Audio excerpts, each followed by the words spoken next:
BP ಮಾತ್ರೆ ನುಂಗೋ ಮುನ್ನ ಇದನ್ನೊಮ್ಮೆ ಓದಿ. ಹೃದಯಾಘಾತದ ರಿಸ್ಕ್ ಕಡಿಮೆ ಮಾಡುವ 21 ಮನೆಮದ್ದುಗಳು.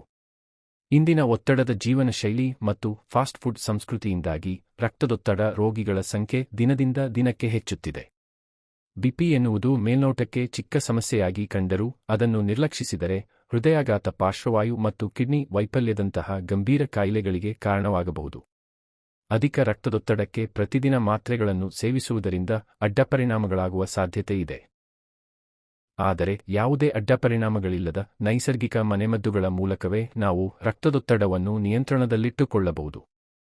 1. ದಿನನಿತ್ಯದ ಆಹಾರದಲ್ಲಿ ಯಾವ ಬದಲಾವಣೆ ಮಾಡಬೇಕು ಮತ್ತು ಹೇಗೆ ಅನ್ನೋದನ್ನು ತಿಳಿದುಕೊಳ್ಳೋಣ.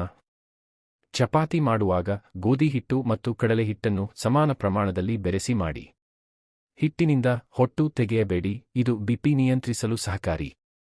ಬ್ರೌನ್ ರೈಸ್, ಇದರಲ್ಲಿ ಉಪ್ಪು, ಕೊಲೆಸ್ಟ್ರಾಲ್ ಮತ್ತು ಕೊಬ್ಬಿನಂಶ ಕಡಿಮೆ ಇರುವುದರಿಂದ ಬಿಪಿ ರೋಗಿಗಳಿಗೆ ಇದು ಅಮೃತವಿದ್ದಂತೆ.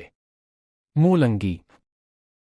ಬೇಯಿಸಿದ ಅಥವಾ ಹಸಿ ಮೂಲಂಗಿಯಲ್ಲಿ ಪೊಟ್ಯಾಸಿಯಂ ಇದ್ದು ಇದು ಸೋಡಿಯಂನಿಂದ ಹೆಚ್ಚಾದ ರಕ್ತದೊತ್ತಡವನ್ನು ತಗ್ಗಿಸುತ್ತದೆ. 2. ಮಸಾಲೆ ಪದಾರ್ಥಗಳ ಮ್ಯಾಜಿಕ್ ಅಂದರೆ ಯಾವ ಮಸಾಲೆ ಪದಾರ್ಥಗಳಿಂದ ನಮ್ಮ ಆರೋಗ್ಯವನ್ನು ರಕ್ಷಿಸಿಕೊಳ್ಳಬಹುದು ಎನ್ನುವುದನ್ನು ನೋಡೋಣ. 1. ಬೆಳ್ಳುಳ್ಳಿ ಬಿಪಿ ಕಡಿಮೆ ಮಾಡುತ್ತದೆ ಮತ್ತು ರಕ್ತ ಹೆಪ್ಪುಗಟ್ಟುವುದನ್ನು ತಡೆಯಲು ಪ್ರತಿದಿನ ಖಾಲಿ ಹೊಟ್ಟೆಯಲ್ಲಿ ಬೆಳ್ಳುಳ್ಳಿ ಎಸಳನ್ನು ನುಂಗಬೇಕು. 2. ಶುಂಠಿ, ಇದು ಕೆಟ್ಟ ಕೊಲೆಸ್ಟ್ರಾಲ್ ಅನ್ನು ಕಡಿಮೆ ಮಾಡುತ್ತದೆ. 3. ದಾಲ್ಚಿನ್ನಿ ಮತ್ತು ಏಲಕ್ಕಿ, ಇವುಗಳಲ್ಲಿರುವ ಉತ್ಕರ್ಷಣ ನಿರೋಧಕಗಳು ರಕ್ತ ಪರಿಚಲನೆಯನ್ನು ಸುಧಾರಿಸುತ್ತವೆ. 4. ಕರಿಮೆಣಸು, ಬಿಪಿ ಹೆಚ್ಚಾದಾಗ ಅರ್ಧ ಗ್ಲಾಸ್ ಬಿಸಿ ನೀರಿಗೆ 1 ಚಮಚ ಕರಿಮೆಣಸು ಪುಡಿ ಹಾಕಿ ಕುಡಿದರೆ ಪರಿಣಾಮಕಾರಿ.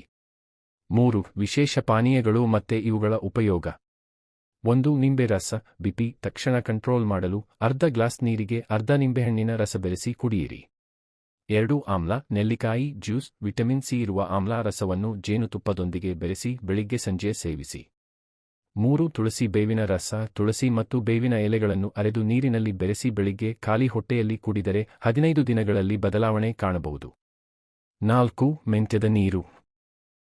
ಬೆಳಿಗ್ಗೆ ಮತ್ತು ಸಂಜೆ ಮೆಂತ್ಯದ ಪುಡಿಯನ್ನು ನೀರಿನೊಂದಿಗೆ ಸೇವಿಸಿ.